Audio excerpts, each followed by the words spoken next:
Hey everybody, welcome to Keeping Track. I'm Go Veer, Go Home. This month, we're going to build a scene, and we're going to graffiti and weather just to add a bit more realism.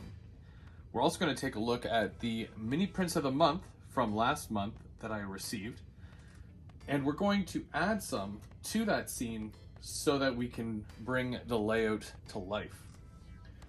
Also, I'm going to be showing you how I do my locomotive maintenance, and we're going to get your locomotives running like they're brand new again.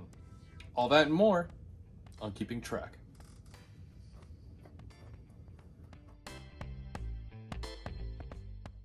Support provided by Grand Central Scenery.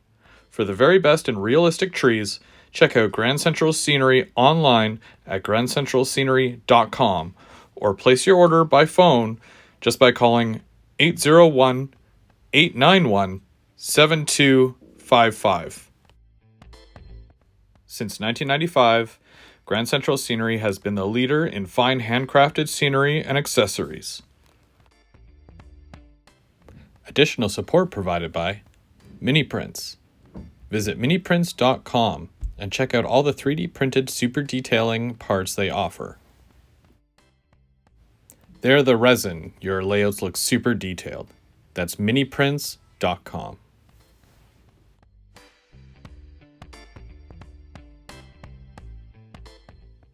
Okay, so here we're going to start with an abutment. This is the larger center abutment.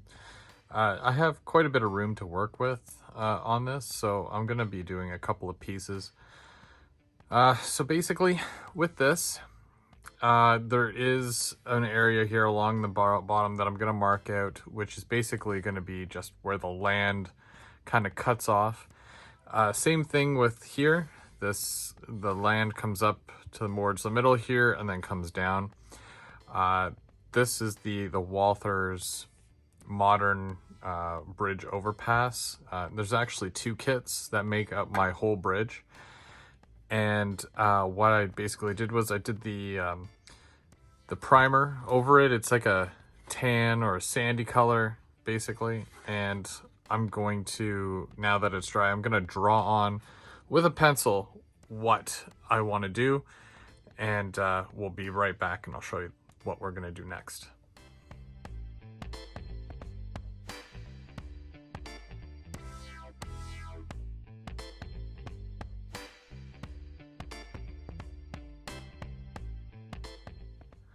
So this is a Craft Smart pack of, what would you call them? Acrylic paint markers.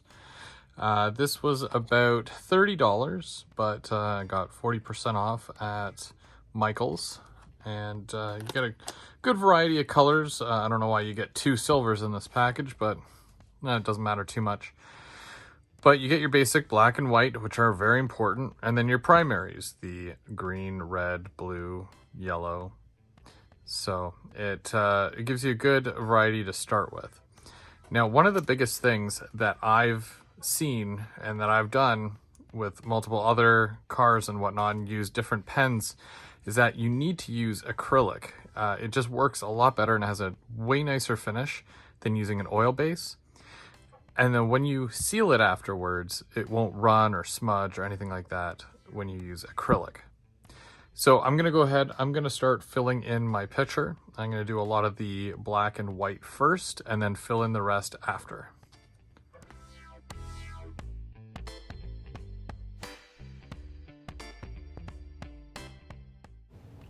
I've been feeling very inspired lately by Tim on the YouTube channel They Make It Like That. Make sure you check out his channel, like and subscribe. But he does a lot of graffitis and different videos on graffitiing and weathering cars and whatnot. And he also does a monthly live for Third Rail Thursday. So make sure you go check him out, follow along, and hopefully he inspires you to do some graffiti as well.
Okay, so I just wanted to show you a couple more things that I did here off camera.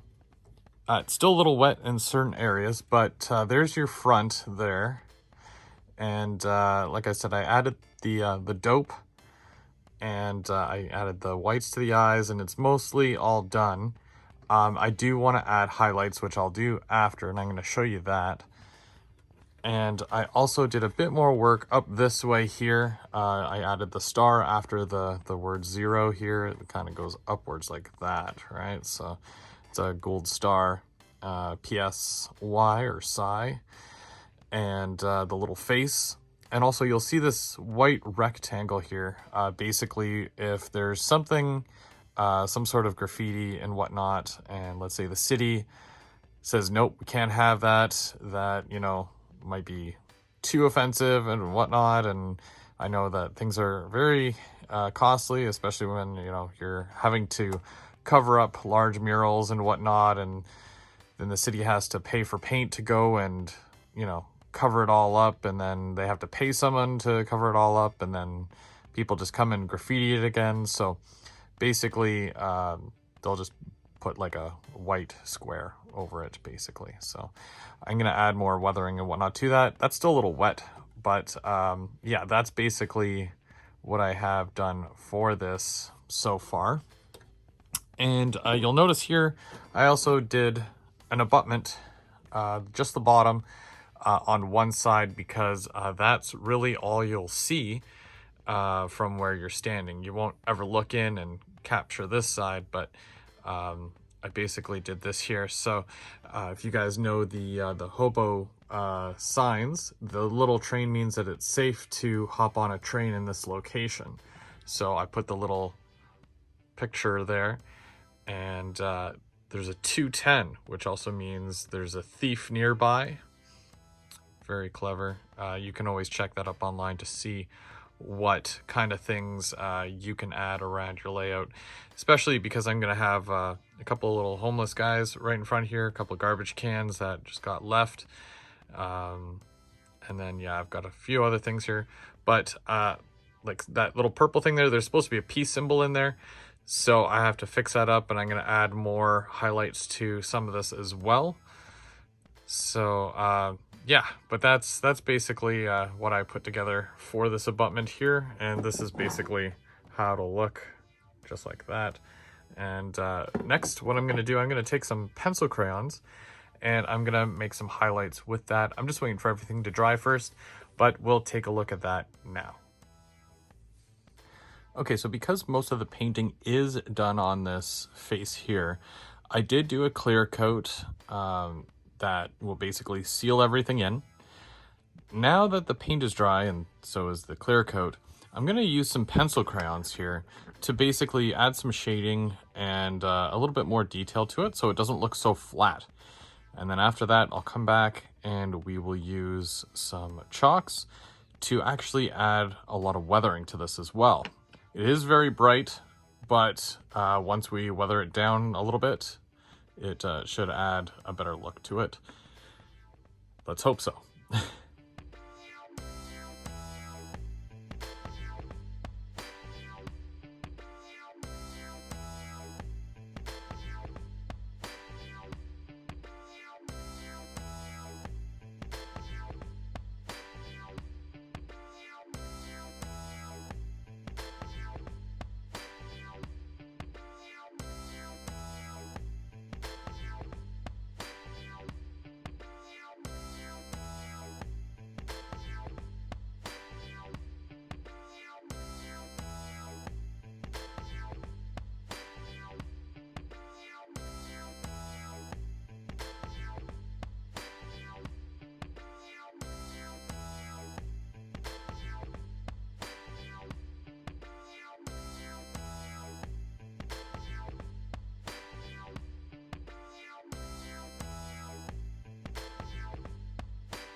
Okay, so as you can see here, as far as the graffiti goes, that's all done.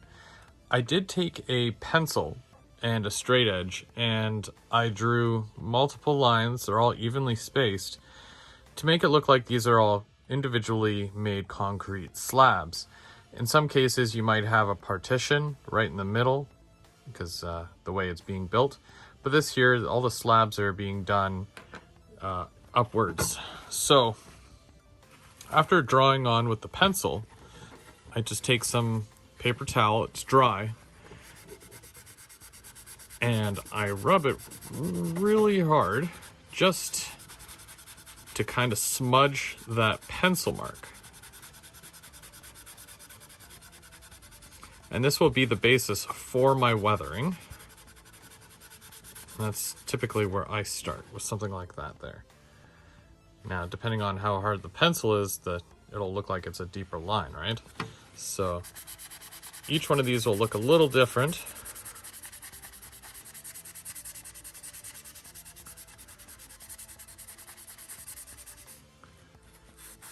And the bottom doesn't matter too much because that gets covered up anyways, so. But we're gonna start with that. I'm gonna give this one a bit more.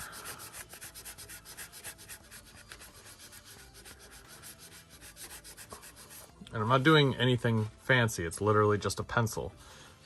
Your regular HB pencil that just happens to be broken at this point, but yeah, that's basically all it is. And like I said, I take a straight edge, I measured them all out so they're evenly spaced.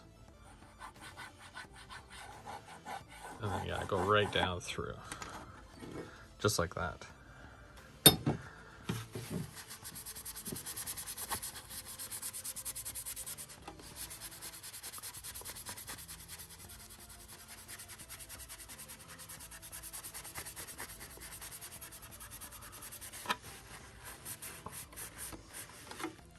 There's no real easy way to do this because it's such an odd shape, but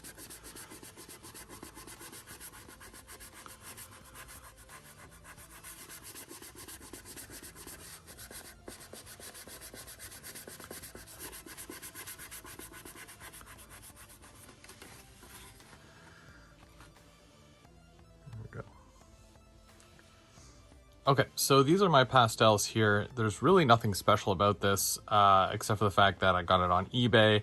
It was super cheap. I think I've got 2 sets of these, because you can never have enough, right? This one comes with 64 colors, and I want to say it was like $10 to $20. I can't remember.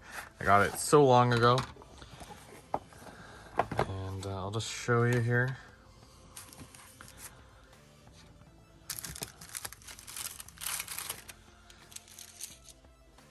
Yeah, it's quite the selection. As you can see, I've already used some of them, but they go a long way, despite the fact that they're little pieces. So I'm gonna go through. I'm gonna do some weathering here with this. I'm gonna be using a couple of little brushes as well, just so I can get things a little bit cleaner, as I say.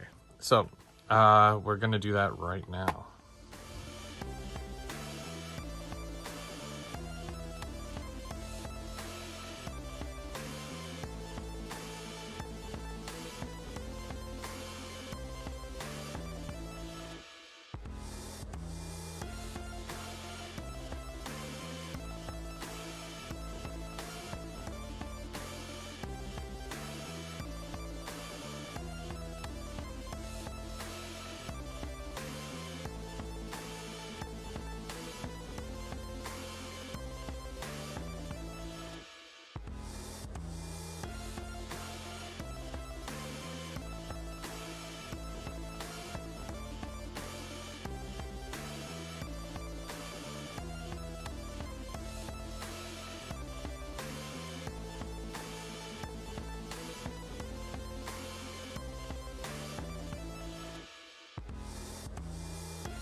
Before I place new minis on the layout, we're going to take a look at March's Minis of the Month Club. When you sign up for the Mini of the Month Club, it's $24.99 American, and you can do that right from the website. Now, normally it does come in a little container like this, but this month it came in a bit of a bigger box. So we're going to take a look and see what's inside. Always well wrapped. Now there is some new Miniprints stickers, and this is one of them here. Sweat the Small Stuff. Very nice. It's a nice touch. I love stickers, and I like collecting them, so it's always fun to have stuff like that. So the first thing I'm seeing here is this trailer. This looks like a horse trailer, and it comes with the jack to hold it up. And there's a full inside to it as well with little wheels. The wheels don't move, but that's okay. And that'll look great right behind a pickup truck, or even on its own if you're displaying it and it's just sitting on the layout. This looks like the doors for the back. Now, you'll need to practice your skills a little bit here, because you're going to have to cut these out, which is fine. And then you can post them to the back of the trailer, either open or closed. Keeping to the theme, let's see here, what do we have? So we have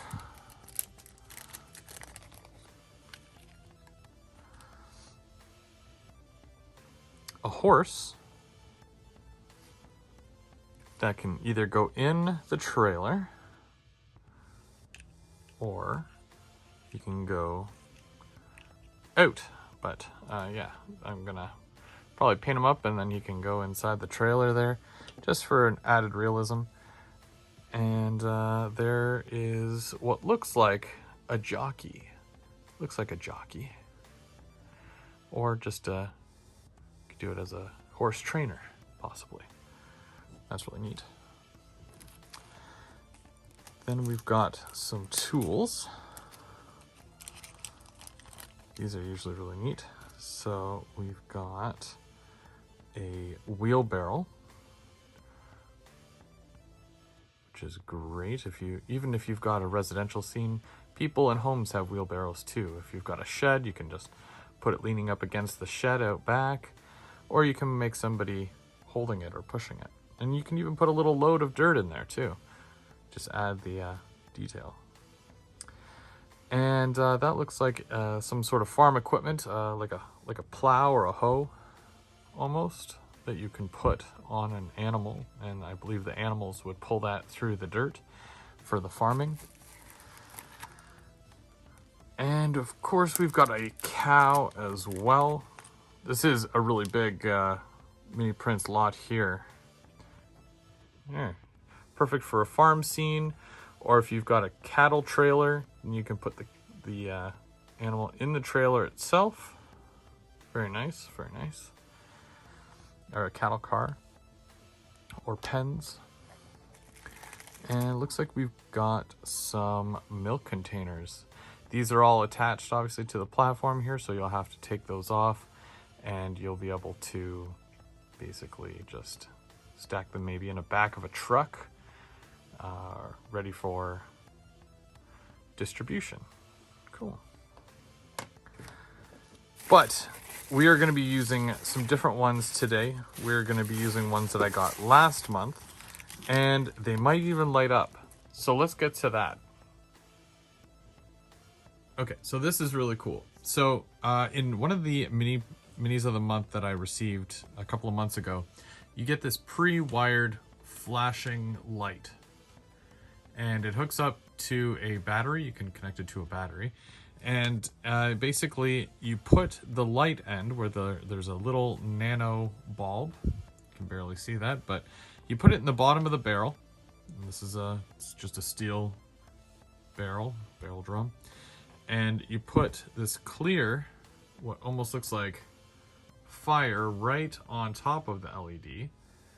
And when it flickers, it looks like fire. It looks like the barrel, like there's a little dumpster fire, basically.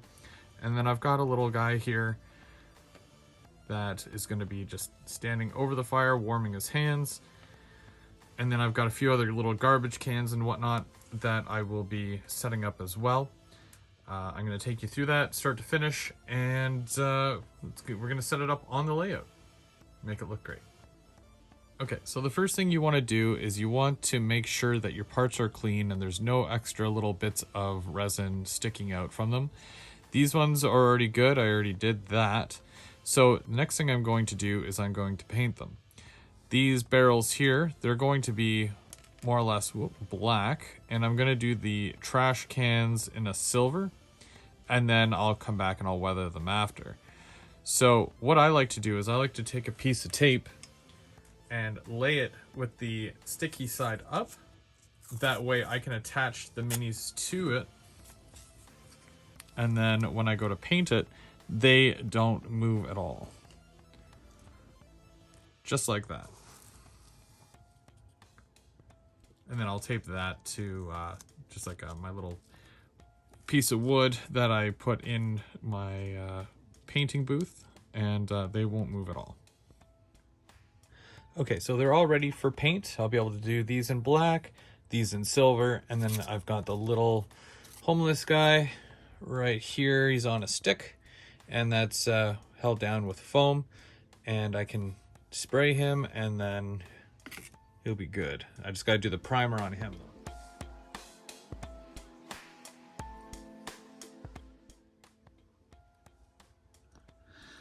After fishing it through the pre-drilled hole, I was able to bring it up, and it'll stay there because it's not overly heavy. But I'll be able to add the garbage can to it now once it's done being painted, and then I can pull it through and attach it to the wiring for the layout. With the light already fished through the layout, I basically glue it inside the barrel coming up through the bottom. Then I use a bit of hot glue to glue the barrel to the actual layout. I'll be able to put the ballast down next. But the wires, which are underneath the layout now, they can be attached to either a lighting system or even a 9-volt battery. And when I attach the actual wires to the 9-volt battery, this is how it looks.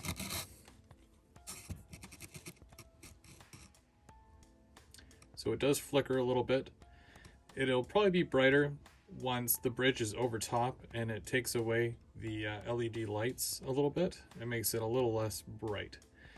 But you can kind of see it shining in there, and it flickers, and it really brings everything to life.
Those minifigures were great. Check out Miniprints at miniprints.com. But next, I'm going to show you how you can make your locomotives run like they're brand new. Let's take a look.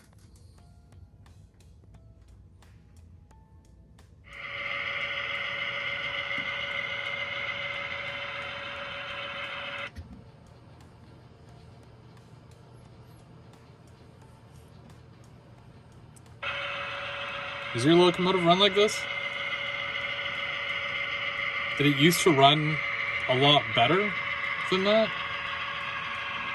where it was clean and it responded a lot better to different commands and actions. And the light stayed lit. And it kept moving. You know that your track is good. The track is clean and you take care of the track. But do you take care of the locomotive? Well, this is a locomotive that I've had for a while. And I think it's time that I show you how we can actually make it run better. So that it doesn't, intermittently stop, stutter, lights go out, and you end up having to push it halfway across your layout. So we're going to take some time now. I'm going to show you my process for cleaning a locomotive, and we're going to see a huge difference when we're done here.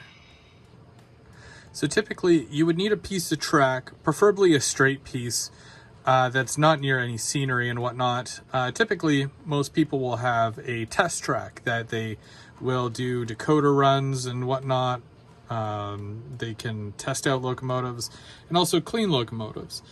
I just found a section of my layout here that isn't really detailed or anything yet, but the track is still functioning and relatively new. Besides that, you will also need some paper towel. I have 91% alcohol, isopropyl, and I also have this Conductive Lube and Cleaner.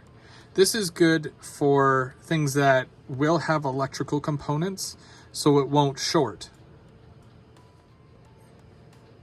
For this, all we're going to do is we're going to soak one end of a piece of paper towel. You're going to lay that end over the tracks, and you're going to put one wheel set over the paper towel that has the alcohol on. And you're going to keep the other one on the clean piece of track. Once you're in place here, you're going to turn the speed up on the locomotive all the way so that the tires on the back are spinning. And they're going to spin and spin, and you're going to hold it in place here so it doesn't move. And what it's going to do is it's going to clean the actual wheels and the flanges while it's on the paper towel. So let's do that now. I also want to note that this was shown to me by Bubs031 on YouTube. His name is Brandon. Go check him out, follow and subscribe. Then you'll want to do the same thing with both the front and the back with a dry piece of paper towel as well. I'm just using the center part of this paper towel as the dry towel.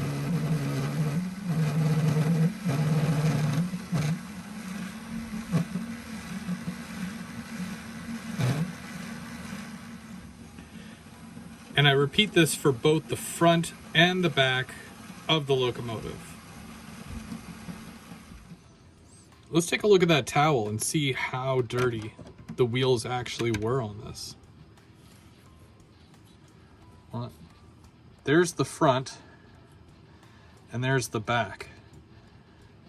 Yeah, that's pretty dirty. That builds up on your wheels and you lose connectivity. And that makes them run really, really bad. Definitely not what you want to have with your locomotives. Next up, let's oil the locomotive. You want to make sure you get into where the gears are. And you want to do each wheel set just to make sure everything is nice and lubricated. Now, if you do have traction tires, you don't want to get any of the oil onto the traction tires, but you are able to add a bit to the actual wheel itself. And this will help for connectivity. This one doesn't have traction tires, so I don't need to worry about that. Okay. Let's see how well she runs now.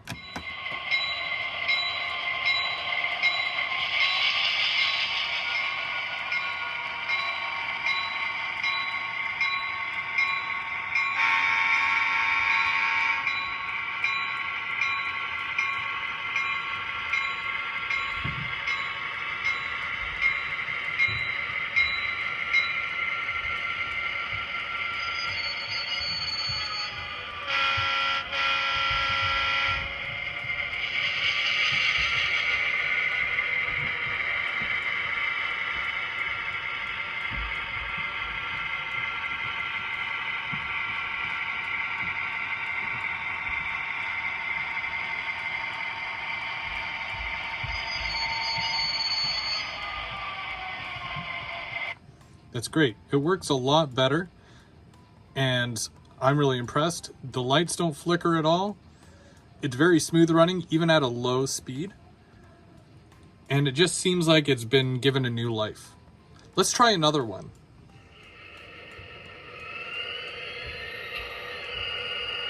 So this one here is a relatively newer locomotive. And in some cases too, when you get a brand new locomotive, it would also be acceptable to clean the wheels of a brand new loco that you just bought, just to make sure that it is running properly, especially when you're spending $200, $300, sometimes $400 on a locomotive. You definitely want to get what you're paying for. And even with this one, it being brand new, it definitely has the slow motion to it, but it still drops out every once in a while. See? And then you have to give it a nudge. These ones here, which are an Atlas master line, they have a more prototypical running. So you can turn it up to 25 and it will start out like this. But unfortunately, it also works in a negative, because if it doesn't run properly in a slow speed, then it's never going to gain enough momentum to get up to the actual 25, 30, 40, depending on how fast you run your trains. So let's clean this one, and we're gonna see if we can get this one running like new.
So taking a look, even for a brand new locomotive, there's still quite a bit that comes off of the brand new locomotive.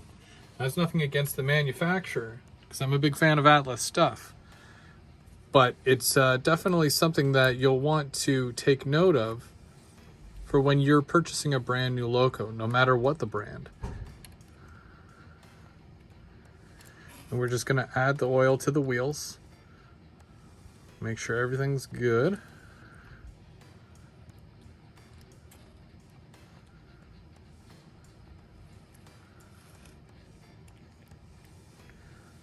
A little bit on the wheel.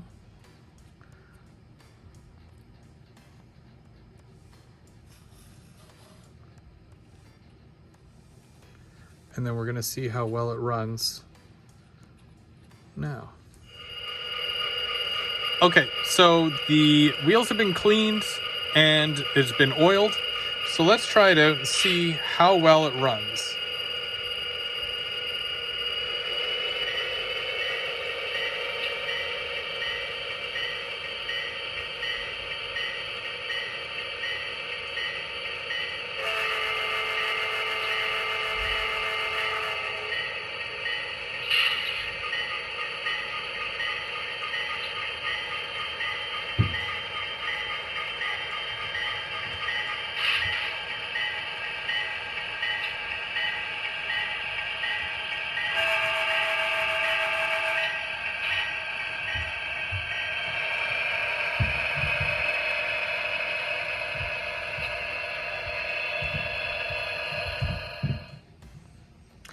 after cleaning both these locomotives, I'm happy to report that they are both ready for service.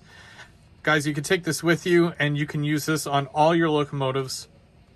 You can get your isopropyl from your local pharmacy. You can get a type of lubricant like this, like the one that I have here, from your local hobby store. Check with them to see what will work best for your locomotives. And then, of course, household paper towel. I do go with a little bit of a thicker paper towel, and it is padded, so it will help a little bit. It'll hold in the alcohol a little bit better, just for the cleaning. And I find that, yeah, there's locomotives I have, there'll be black lines going right across this from the wheels. So it definitely helps a lot, and you'll see a significant improvement.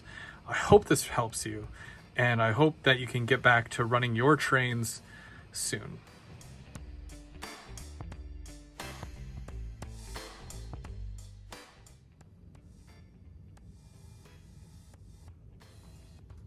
Well, that was keeping track for this month. I'm Go Veer, Go Home. Come back next month for even more. We'll see you then.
A special thank you to all channel members. If you're not already a member and would like to become one, click the link in the description. Also, a big thank you to viewers like you. Thanks for watching.